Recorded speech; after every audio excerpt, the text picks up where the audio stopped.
Assalamualaikum warahmatullahi wabarakatuh.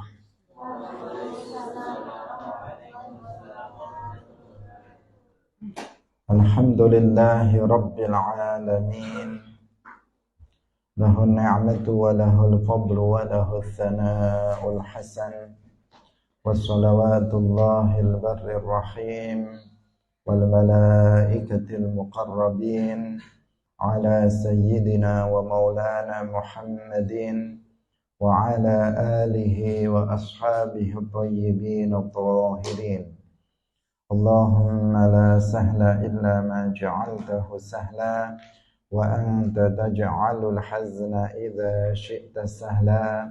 Allahumma rzuqna al-ikhlasa fi niyyati wal qawli wal amal wa ba'du. Ila nabiyil mustafa sallallahu alaihi wasallam wa ikhwanihi minal anbiya'i wal mursalin wa syuhada'i was salihin, khususan ila sultanil awliya Syekh Abdul Qadir al-Jilani wa Syekh Ahmad al-Rifai wa Syekh Bahaidin al-Naqsyabandi wa Syekhina Abdullah al-Harari wa ila arwahi muassisi jam'iyyati Nahdlatul Ulama Syekh Muhammad Hashim Ash'ari wa Syekh Bisri Sansuri wa Syekh Abdul Wahab Hasbuwah wa ila arwahi jami'i ahli al-qubur minal muslimin wal muslimat. Al-Fatihah. A'udzu billahi minasy syaithanir rajim. Bismillahirrahmanirrahim. Alhamdulillahi rabbil alamin. Ar-Rahmanir Rahim. Maliki yaumiddin. Iyyaka na'budu wa iyyaka nasta'in. Ihdinas siratal mustaqim. Siratal ladzina an'amta 'alaihim ghairil maghdubi 'alaihim waladdallin. Amin. Hadirin hadirat kaum muslimin muslimat pemirsa Mari TV rahimakumullah. Alhamdulillah, mari kita bersyukur kepada Allah Subhanahu wa taala.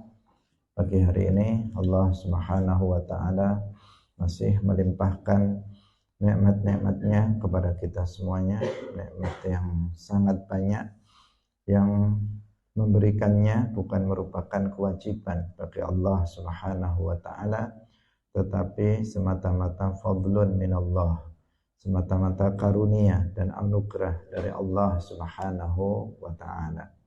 Karena itulah wajib bagi kita untuk mensyukurinya dengan tidak menggunakan nikmat-nikmat ini dalam kemaksiatan kepada Allah. Dan pagi hari ini kita bisa menggunakannya dalam ketaatan kepadanya untuk menghadiri majelis ilmu.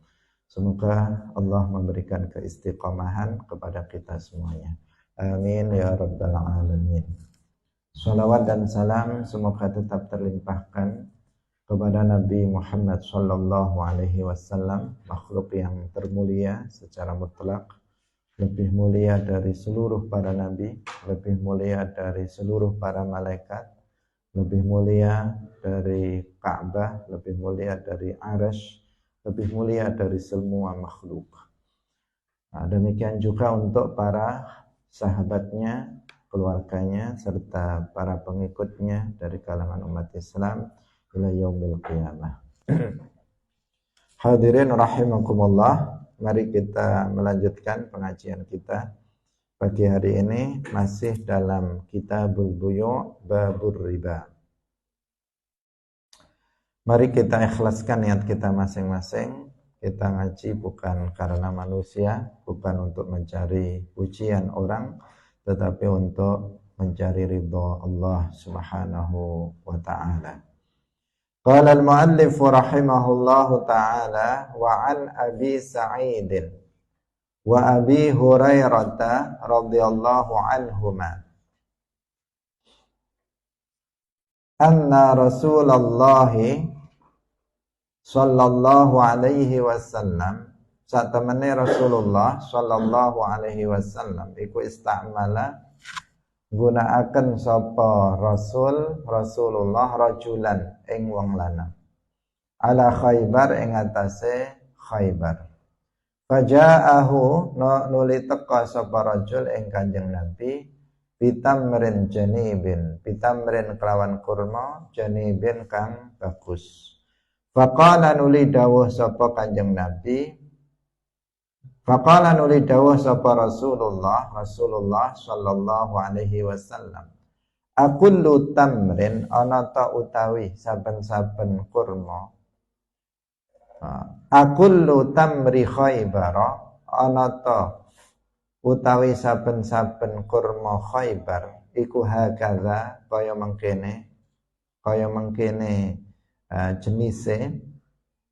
Faqala nuli jawab sapa rajul, la ora, wallahi demi Allah ya Rasulullah, inna satamane kita iku lana khudhu yakti ngalap sapa kita as-sa'a ing sak min hadza saking kurma kang bagus iki bisa'aini kelawan sok luru, kelawan rong sok wasalasati lan telung sok. Faqala nuli dawuh sapa Kanjeng Nabi, faqala nuli dawuh sapa Rasulullah sallallahu alaihi wasallam, la taf'al, aja nglakoni sapa sira. Bi ngedola sapa sira al jama'a ing kurma kang elek bidarahimi kelawan pira-pira dirham. Summa beta nuli tuku sapa sira bidarahimi kelawan pira-pira dirham janiban ingkang bagus. Wa qala lan dawuh fil mizani sapa Kanjeng Nabi fil mizani ing dalem al mizan kang den ukur kelawan timbangan misla zalika ing padane mangkono-mangkono kang den taker kelawan sok. Muttafaqun alaihi wa li muslimin wa kadzalika al mizan, lan iku kaya mangkono-mangkono barang kang den taker al mizanu utawi timbangan, maksudnya barang-barang yang ditimbang. Hadirin rahimakumullah, diriwayatkan dari dua sahabat, yang pertama Abu Sa'id dan yang kedua Abu Hurairah radhiyallahu anhuma, bahwa Rasulullah sallallahu alaihi wasallam itu menggunakan seorang laki-laki. Artinya beliau mewakilkan kepada seseorang di Khaybar. Kemudian datang laki-laki itu kepada Nabi dengan membawa kurma yang bagus, bitamri janib, ya, dengan kurma, jenis kurma yang bagus. Kemudian Rasulullah sallallahu alaihi wasallam bertanya, apakah setiap kurma Khaybar, kurma yang ada di tanah Khaybar ini kayak begini bagusnya? Apakah semua kurma yang ada di Khaybar itu kayak seperti ini bagusnya? Jenisnya kayak begini, yang bagus begini? Faqala, kemudian laki-laki itu menjawab, enggak. Demi Allah wahai Rasulullah, kami mengambil satu sok dari kurma yang bagus ini dengan 2 sok atau 3 sok kurma yang kurang bagus. Rasulullah sallallahu alaihi wasallam kemudian bersabda, la taf'al, jangan kamu lakukan kayak begitu. Bi'al jam'a, juallah kurma yang kurang bagus itu bidarahim, dengan dirham. Tsumma beta, kemudian kamu membelilah dengan dirham kurma yang bagus. Hadirin rahimakumullah, ini masih menjelaskan tentang permasalahan riba yang kemarin, ya namanya juga masih dalam bab riba, tapi masih terkait dengan pembahasan sebelumnya, yaitu terkait dengan masalah jual beli sesuatu barang yang memungkinkan terjadinya riba, yaitu apabila ada illah berupa naqd atau berupa makanan. Nah, sekarang yang berupa makanan yaitu kurma. Jadi ada seseorang yang memang dia adalah wakil dari Nabi untuk melakukan jual beli. Laki-laki ini membawa kurma yang bagus, sangat bagus sekali. Kurma itu kan macam-macam, ya. Kurma itu bermacam-macam. Kalau kalian misalnya beli kurma di Indonesia saja di pasar kurma atau misalnya itu jenisnya berbagai macam. Kurma di setiap daerah juga beda-beda. Kurma Mesir, kurma Arab Saudi, misalnya kurma Makkah, kurma Madinah, kurma Yaman, misalnya kurma Irak, itu juga jenisnya berbeda-beda. Dan rasanya juga beda-beda, kualitasnya juga berbeda-beda. Dalam satu daerah kurmanya juga bermacam-macam jenisnya.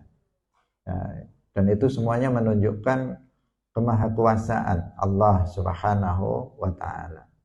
Sebagaimana kita di Indonesia, misalnya berbagai macam buah itu juga beda-beda. Jambu saja berapa macamnya, mungkin nggak terhitung oleh kita karena kita nggak pernah menghitungnya, saking banyaknya jenis jambu. Ada juga mangga, itu juga bermacam-macam jenisnya. Ada lagi rambutan, itu juga berbagai macam jenisnya.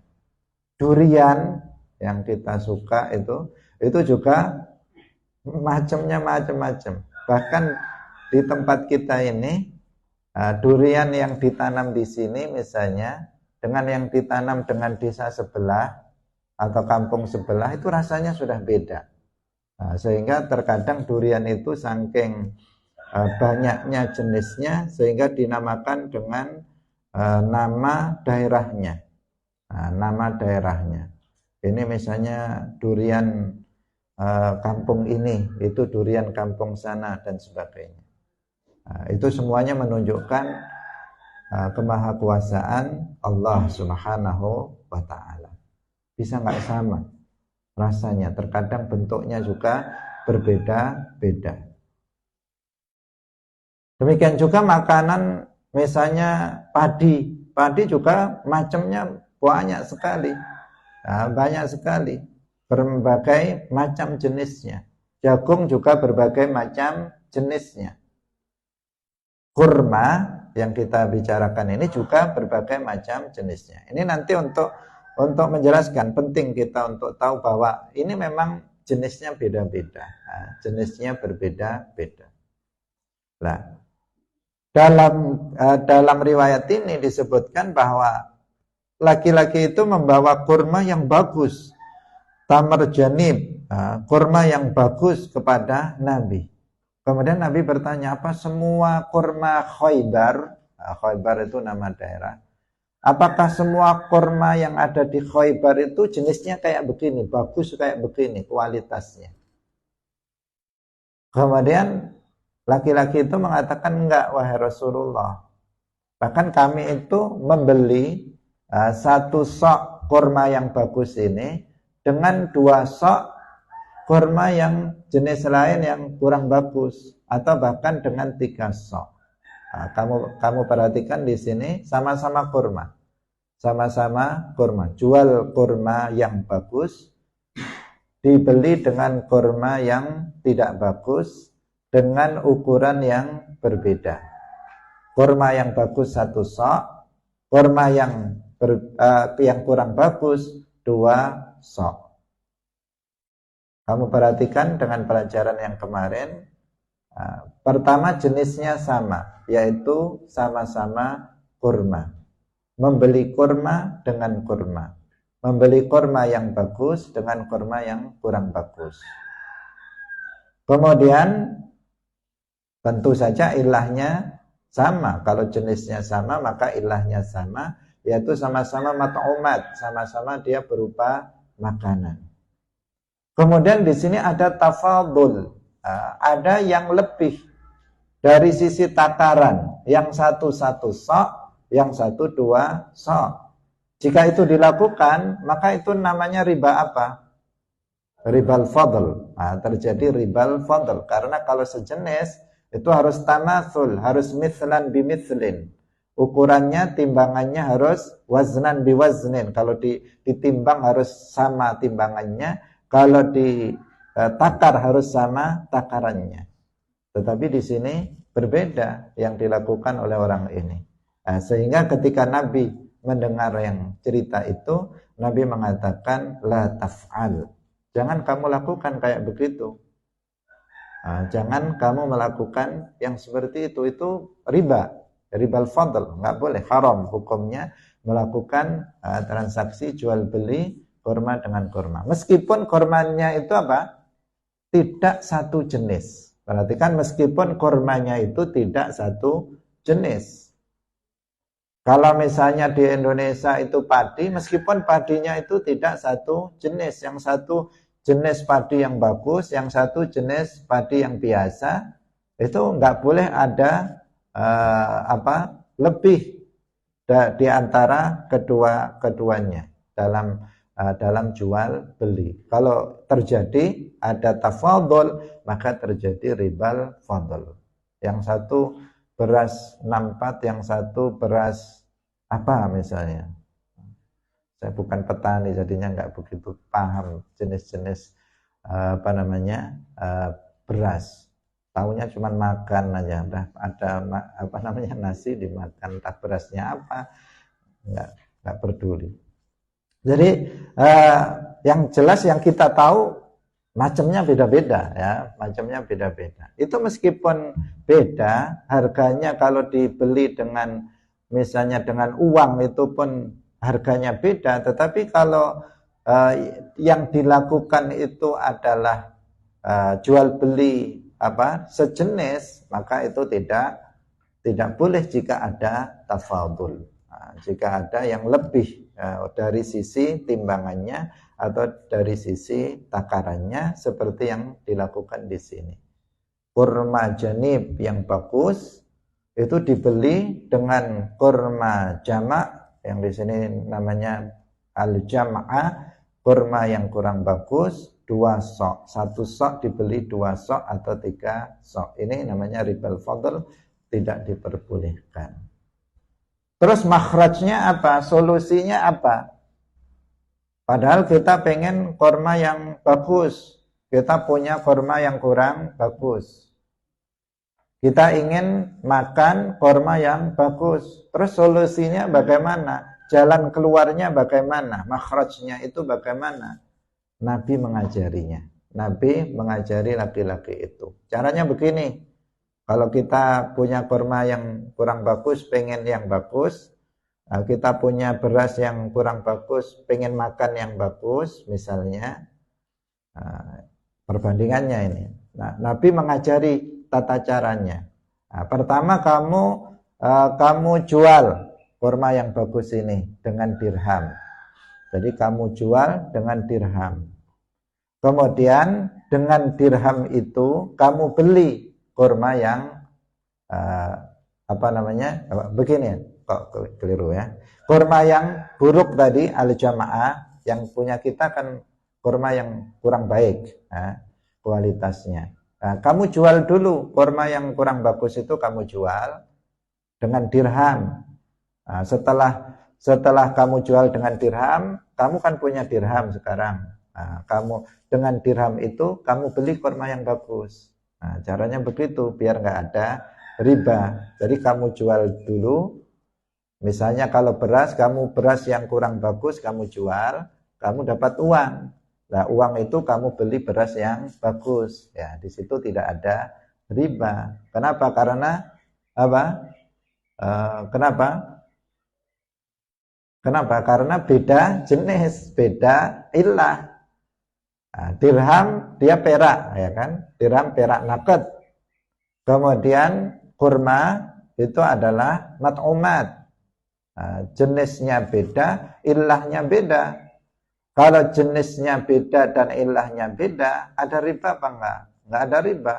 Enggak ada ribal fadlnya, enggak ada ribal yadnya, enggak ada ribal nasiahnya. Boleh apabila misalnya ada yang lebih, dari sisi ukurannya itu lebih antara dirhamnya dan kurmanya atau makanannya, itu enggak ada masalah. Jika kita beli beras misalnya yang bagus dengan harga berapapun, tidak ada masalah. Nah, itu makhraj, solusi yang diajarkan oleh Rasulullah Sallallahu Alaihi Wasallam. Sehingga dalam transaksi jual beli itu selalu ada, kalau misalnya itu sesuatu yang diharamkan, jual beli tersebut, sementara kita menginginkan untuk mendapatkan barang tersebut, itu bisa dilakukan dengan cara yang lain. Ada solusi.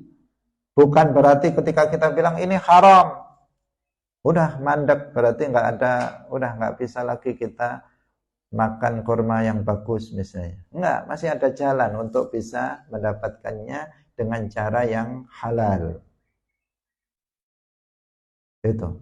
Karena Islam itu mudah. Di satu sisi di sini misalnya hukum haram, tapi ada jalan keluar bagi seseorang untuk bisa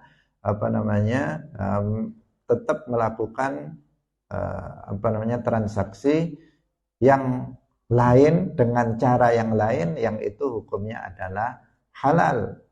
Bisa. Syaratnya apa? Berilmu, punya ilmu. Kalau nggak punya ilmu ya nggak tahu. Sudah macet, udah artinya berhenti. Kalau berhenti akhirnya dia bilang dia bilang tabrak saja. Pada masa sekarang kata dia, ini waliyadzubillah, perkataan yang tidak benar, dia mengatakan zaman sekarang gimana? Cari yang haram aja sulit, apalagi yang halal, kata dia. Akhirnya untuk melegalkan dia melakukan perbuatan yang haram. Cari yang haram aja kesulitan, apalagi cari yang halal, kata dia. Sehingga dia terus melakukan perbuatan yang haram. Kata dia, gimana pada zaman sekarang ini menghindari riba? Nggak bisa sekarang ini kita menghindari riba. Ya udah, riba aja nggak masalah. Ada yang bilang seperti itu. Nah, memang kalau bodoh ya nggak tahu dia cara menghindari riba. Tetapi kalau seseorang berilmu, dia akan tahu bagaimana bisa menghindari riba, dan apa yang dia butuhkan tetap dia bisa dapatkan tanpa adanya riba. Misalnya jual beli, misalnya hutang piutang sekarang melalui bank misalnya, secara umum riba. Di situ ada ribal qard. Tetapi ada solusi yang bisa ditawarkan. Kalau seseorang mau belajar, maka seseorang bisa mendapatkan apa yang dia inginkan tanpa ada riba. Begitu seterusnya. Jadi selalu ada solusi dari setiap hal, yang itu solusi dari agar kita tidak jatuh kepada perkara yang haram, sehingga kita bisa melakukan perkara yang halal. Misalnya dengan jual beli yang kemarin, uang mengikuti mazhab Syafi'i, yang asalnya itu jika akadnya hutang piutang haram, ketika jual beli menjadi tidak haram misalnya. Itu namanya solusi.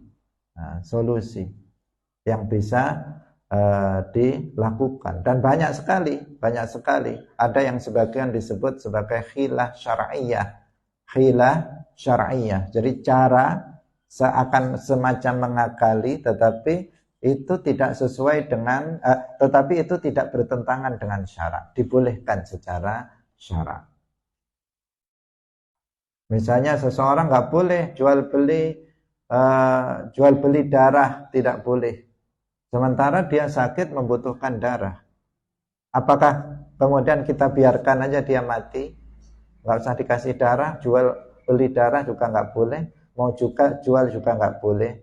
Nah, ada solusi, ada tata cara untuk melakukan untuk mendapatkan darah itu tanpa dengan akad jual beli darah, misalnya dengan jual beli tempatnya, isinya gratis misalnya, dan sebagainya. Tata cara tertentu, solusi-solusi yang bisa dipakai untuk mendapatkan sesuatu dan itu halal, bukan sesuatu yang haram, dengan tata cara yang halal, bukan dengan tata cara yang haram. Seperti ini kan contoh bahwa ini ada solusi. Orang itu sebelumnya tidak terfikir oleh dia pengen kurma yang bagus, langsung kurma yang jelek dijual dengan kurma yang bagus dengan ukuran yang berbeda, jatuh pada ribal fadl. Nabi memberi solusi. Caranya begini, jual dulu kurma kamu yang jelek itu, kemudian kamu dapat uang, beli yang bagus. Nanti kan hasilnya sama apa enggak? Sama.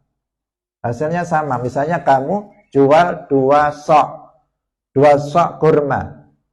Dapat uang berapa? Nanti kamu belikan kurma yang bagus, dapat 1 sok. Kan ujungnya sama.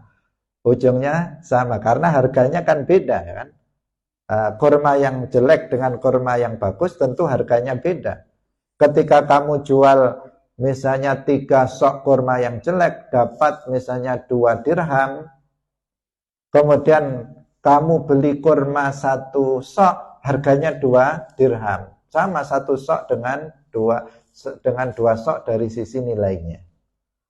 Tapi kalau langsung kurma dengan kurma, dengan ada tafadhul, ada yang lebih, hukumnya haram. Tapi dengan cara yang diajarkan Nabi, itu tidak haram, menjadi tidak haram. Nah, begitulah. Kita harus belajar ilmu agama, bagaimana solusi-solusi yang bisa kita yang bisa kita lakukan.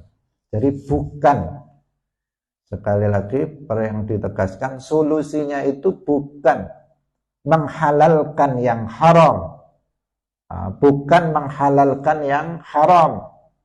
Karena banyak sekarang memberi solusi tetapi menghalalkan yang haram. Tetapi solusinya itu adalah dengan merubah akad atau dengan cara menunjukkan cara-cara yang lain yang itu hukumnya adalah halal dalam pandangan syariat Islam. Kita lanjutkan. Wa an Jabir bin Abdullah radhiyallahu anhuma qala, wasdawuh sapa Jabir, naha was nyegah utawa nglarang sapa Rasulullah sallallahu alaihi wasallam an bai'is subrati, saking adol tumpukan panganan, tumpukan minat tamri saking tamer, saking kurma. La yu'lamu kang ora den weruhi apa makiluha takerane subroh minat tamer. Bil kaili kelawan takeran al musamma kang den arani minat tamri, saking tamer. Rawahu Muslimun.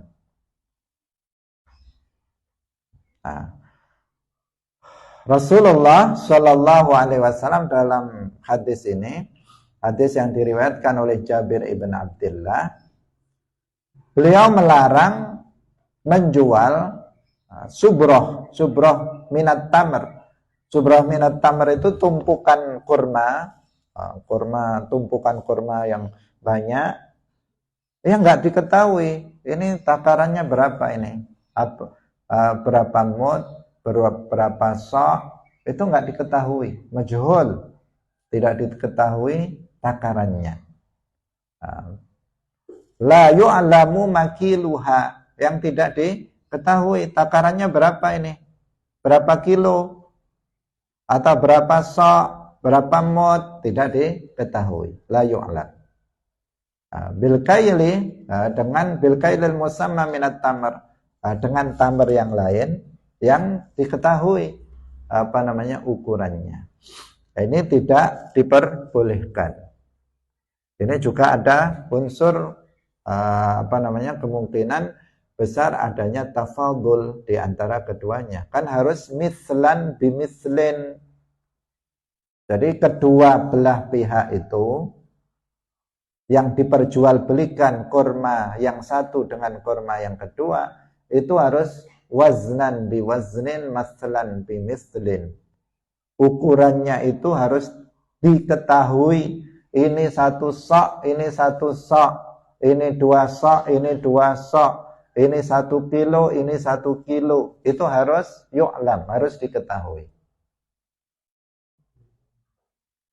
Kalau nggak diketahui, bagaimana dikatakan waznan biwaznin atau mithlan bimithlin? Namanya sama itu ya diketahui, ini 1 kilo, ini 1 kilo. Kalau nggak diketahui, namanya tidak mithlan bimithlin. Harus diketahui itu syaratnya. Sementara yang di sini Nabi melarang apabila yang satu nggak diketahui, yang satu cuman ini kurma 1 tumpuk ini saya jual dengan kurma kamu misalnya 5 sok, gitu saja. Nah, ini tidak dikatakan mithlan bimithlin kalau seperti itu. Padahal tadi disyaratkan tasawi, disyaratkan harus sama. Kalau jenisnya itu sama, jenis dan ilahnya sama, maka harus mithlan bimithlin. Ukurannya harus sama antara kurma yang satu dengan kurma yang lain, atau emas satu dengan emas yang lain, perak satu dengan perak yang lain, beras satu dengan beras yang lain, harus sama ukurannya kalau memang sejenis. Ini juga memperkuat yang sebelum-sebelumnya. Ini untuk memperkuat pemahaman kita tentang apa yang sudah kita sampaikan di awal dalam muqaddimah tentang jenis-jenis riba. Kita lanjutkan pada hadis berikutnya. Wa an Ma'mar bin Abdullah radhiyallahu anhu qala, wasdawuh sapa Ma'mar ibn Abdullah, ini saat temene ingsun iku kuntu was ana sapa ingsun iku asma'u krungu sapa ingsun Rasulullah ing Rasulullah sallallahu alaihi wasallam yaqulu dawuh sapa Rasulullah, at-ta'amu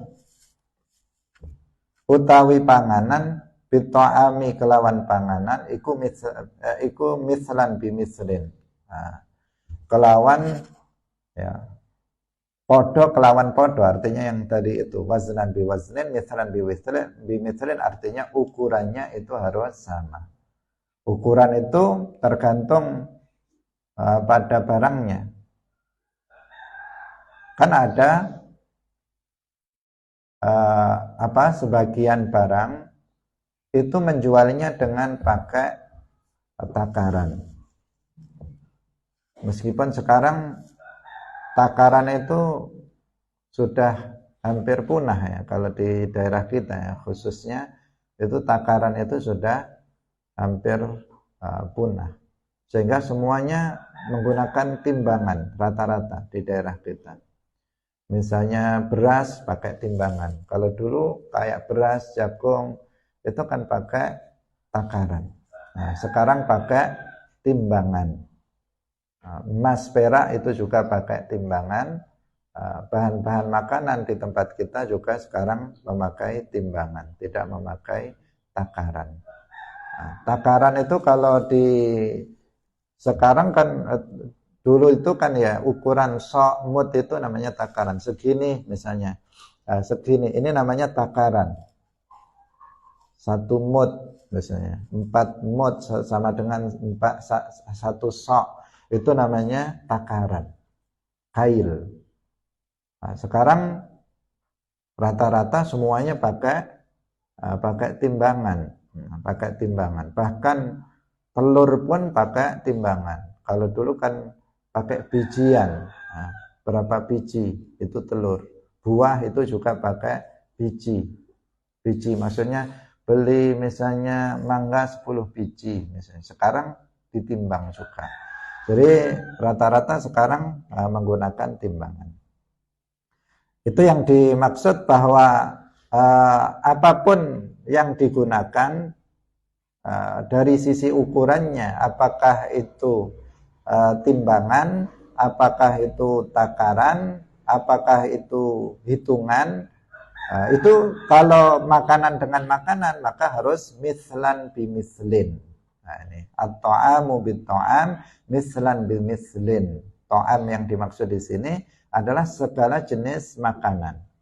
Kalau sebelumnya itu disebut tamr, kemudian disebut syair, misalnya khintah, di sebelumnya itu adalah salah satu jenis dari makanan. Sementara di sini disebut at-ta'am, maka yang dimaksud di sini adalah segala jenis makanan. Apakah itu khintah, apakah itu syair, apakah itu qamah, apakah itu ruz, beras dan seterusnya. Itu semuanya masuk di sini.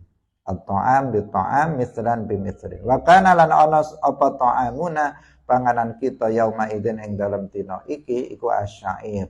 Asyaira gandum syair. Rawahu Muslim. Jadi syair, khintah, qamah itu adalah nama jenis gandum. Nah, kita menyebutnya gandum syair, jenis-jenisnya. Nah, itu beda-beda. Nah. Wa an Fadalata bin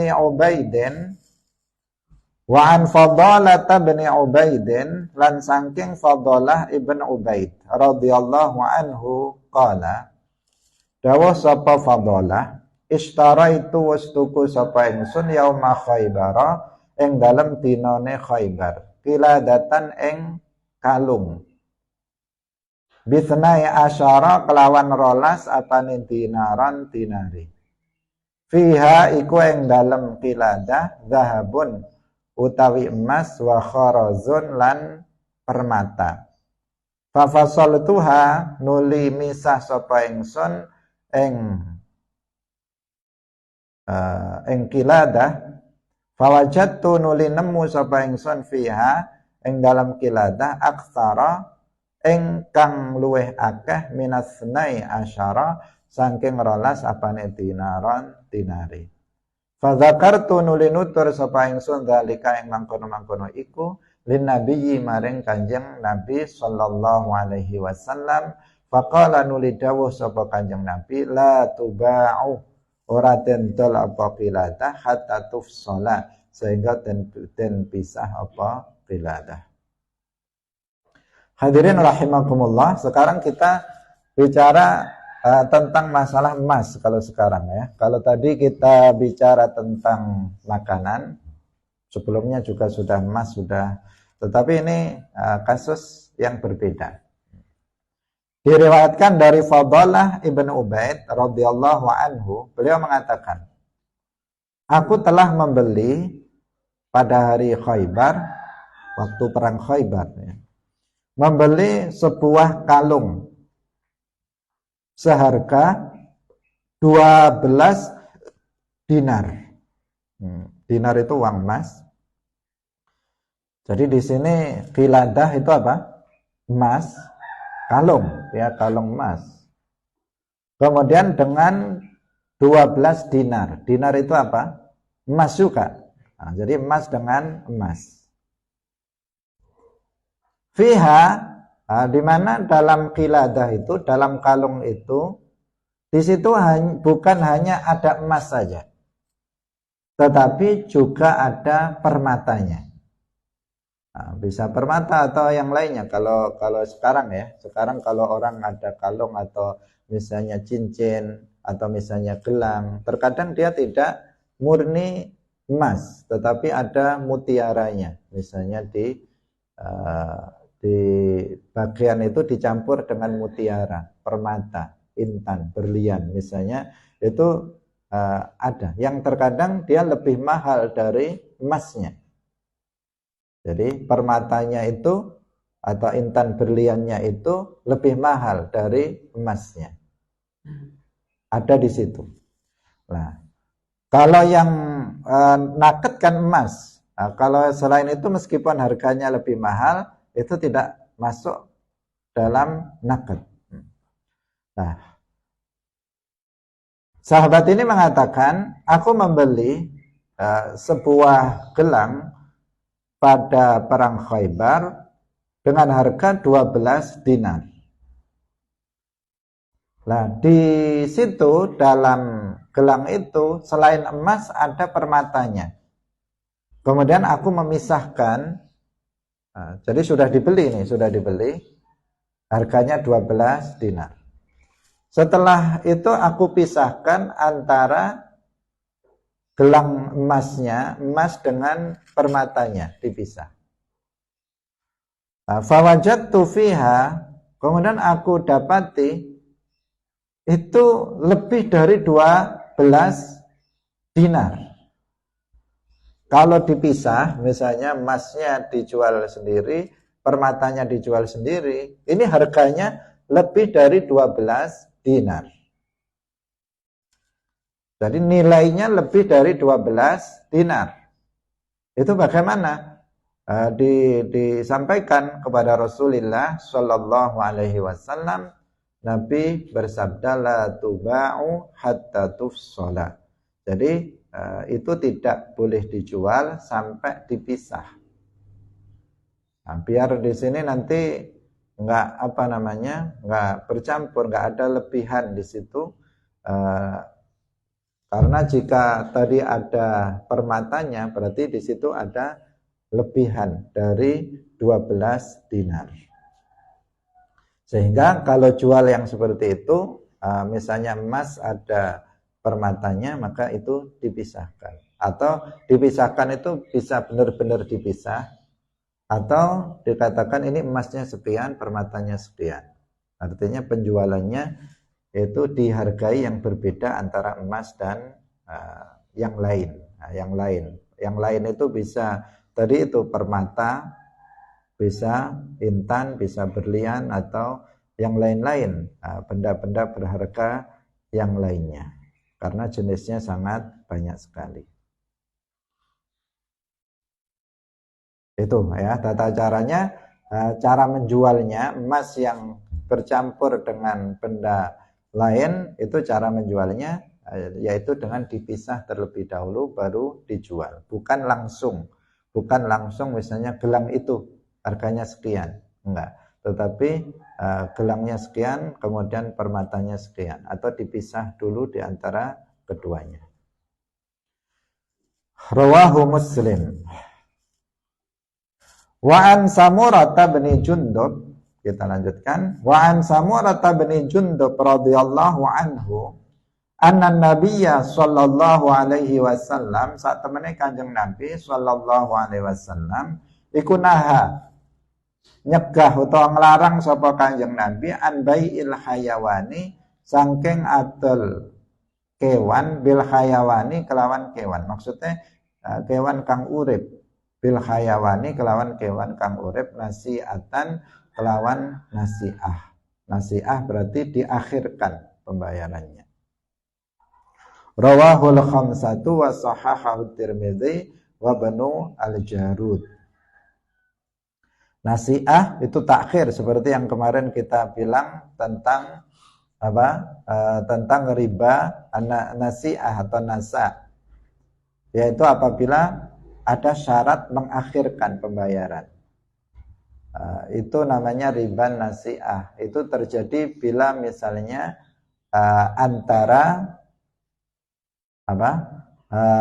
antara yang sejenis, misalnya emas dengan emas, perak dengan perak, beras dengan beras, maka jika ada syarat pengakhiran dalam hal pembayarannya, penyerahannya, maka itu terjadi riba terjadi riba nasi'ah atau nasa. Demikian juga dalam jual beli yang beda jenis tapi satu illah, misalnya emas dengan perak, itu juga disyaratkan nggak boleh ada penundaan penyerahan. Tetapi jika itu dilakukan ada syarat penundaan serah terimanya, maka akan terjadi riba nasi'ah. Nah, di sini nasi'ah Nabi melarang kita untuk menjual binatang yang hidup dengan binatang yang hidup. Binatang hidup, unta dengan unta misalnya, sapi dengan sapi, nasi'atan. Nasi'atan, atau misalnya nasi'atan dengan secara tadi nasi'ah dengan syarat untuk serah terimanya nanti di belakang atau diakhirkan, takhir nasi'atan. Itu dilarang di dalam agama. Rawahul khamsatu wa sahahahu at-Tirmidzi wa Ibnul Jarud. Meskipun prakteknya kalau ini pada masa sekarang juga sedikit orang yang jual beli dengan seperti ini. Tetapi jika ada maka jual beli binatang dengan binatang itu harus dilakukan tanpa ada syarat untuk serah terimanya diakhirkan. Wa ani Ibnu Umar, kita lanjutkan pada hadis yang berikutnya. Wa ani Ibnu Umar radhiyallahu anhuma, Abdullah ibnu Umar, sehingga radhiyallahu anhuma, semoga Allah meridhai Abdullah dan juga ayahnya Umar ibnul Khattab radhiyallahu anhu. Qala wasdawah sapa Ibnu Umar, sami'tu waskrungu sapa ingsun Rasulullah Rasulullah sallallahu alaihi wasallam yaqul, dawuh sapa Rasulullah, idza tabayatum, tatkalane teltinuku sapa sira kabeh bil ainah kelawan ainah, wa akhadtum lan ngalap sapa sira kabeh aznabal baqari ing pira-pira, kalau diterjemahkan secara harfiah, ing pira-pira buntute sapi, wa raditum.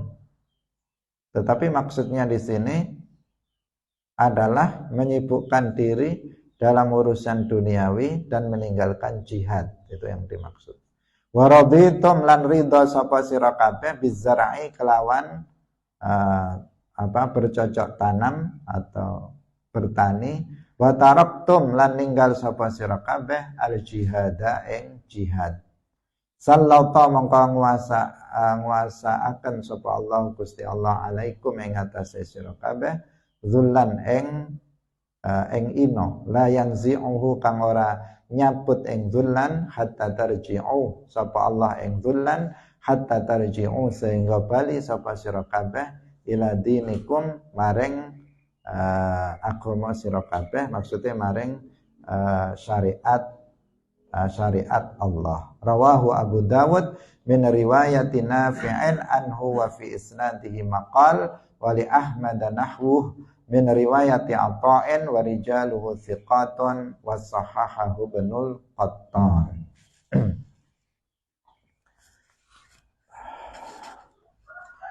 Hadirin rahimakumullah, diriwayatkan bahwa Rasulullah Shallallahu Alaihi Wasallam bersabda, idza tabayatum bil ainah, apabila kalian melakukan jual beli dengan cara inah. Jual beli inah ini jual beli yang diharamkan juga. Nah, jual beli yang diharamkan yaitu apabila seseorang menjual suatu barang dengan harga tertentu. Dengan harga tertentu, sudah ditentukan harganya, sudah maklum, sudah diketahui harganya, ila ajalin, untuk kemudian dibayar dengan diakhirkan. Kemudian dia penjual itu membelinya lagi dari pembeli dengan harga yang lebih murah, dengan harga yang lebih murah. Itu namanya jual beli ainah. Saya jual, misalnya saya jual HP ini kepadamu dengan harga sekian, nanti dibayar di akhir bulan misalnya. Nah, kemudian oleh penjual ini dibeli lagi dengan harga yang lebih murah dari si pembeli tersebut. Ini namanya jual beli ainah dan itu hukumnya adalah haram. Nah, jika seseorang melakukan jual beli seperti ini, yang melatar belakangi jual beli ini adalah akhadtum aznabal baqar wa raditum bizar'i wa taraktum al jihad, yaitu karena kalian itu terlalu cinta terhadap dunia dan takut terhadap jihad, takut terhadap kematian, nggak mau jihad, takut mati, tetapi karena kecintaannya yang besar terhadap dunia, sehingga dia melakukan jual beli secara ainah tadi. Karena itu nanti dia akan mendapatkan keuntungan dengan cara seperti itu. Barangnya akan tetap menjadi milik dia, sementara dia menjualnya kepada orang lain, kemudian dia beli lagi dengan harga yang lebih murah. Barangnya tetap ada pada dia, kemudian dia mendapatkan keuntungan. Dia mendapatkan keuntungan karena dia membelinya dengan harga yang lebih murah. Nah, itu yang melatar belakangi seperti itu adalah karena dia hubbud dunia, cinta terhadap dunia dan takut terhadap kematian. Jihad di antara kematian itu adalah jihad. Mereka nggak mau jihad fisabilillah, tetapi mereka lebih fokus dengan urusan-urusan duniawi. Nah, kalau ada orang yang seperti itu, maka dia akan diberikan kehinaan oleh Allah Subhanahu wa taala. Kehinaan itu tidak akan dicabut kecuali apabila dia telah kembali mengamalkan syariat Islam. Hatta tarji'u ila dinikum, di sini bukan berarti kembali kepada Islam karena dia telah kafir, enggak. Nah, bukan berarti orang yang mencintai dunia itu kafir.